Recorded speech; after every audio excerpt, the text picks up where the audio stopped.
नमस्कार, welcome back to our YouTube channel. आज मी अस्लेशासाठी मँगो आईस्क्रीम बनवली आहे। त्यासाठी 2 मँगो, 2 खजूर आणि फ्रेश क्रीम अमूलची घेतली आहे। मी सगळे कापून घेतलेत मी मँगो दोन्ही पण। आता ते मी मिक्सर जारमध्ये टाकून बारीक वाटून घेणार आहे। साखर वगैरे काहीच नाही टाकले, गोड खजूर आणि मँगो आहे, कारण तिला शुगर आणि गूळ नाही द्यायचं आहे म्हणून मी ते अवॉइड केलं आहे। छान बनते अशी, तिला आवडते कारण तिला जास्त सवय नाही आहे गोड खाण्याची, तर एवढं गोड तिला जमतं आणि ती खूप आवडीने खाते।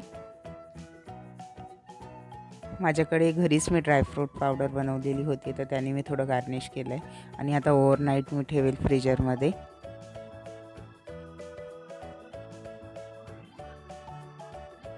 आईस्क्रीम रेडी आहे आता।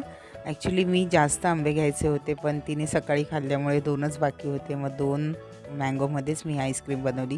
4 मँगो आणि अमूलची जी क्रीम आहे ती हाफ, असं जर प्रमाण ठेवलं तर खूप छान होते, म्हणजे गोड जास्त लागते। पूर्ण आईस्क्रीममध्ये 28 ते 29 ग्रॅम असं फॅट आहे, तर मी ते बघूनच तिला ती आईस्क्रीम देणार आहे, कारण तिला मला क्रिऑन तिची जी कॅप्सूल आहे ती द्यावी लागेल। व्हिडिओ जर आवडला असेल तर नक्की लाईक करा, आमच्या चॅनलला सबस्क्राईब करा आणि भेटूया नेक्स्ट व्हिडिओमध्ये। बाय।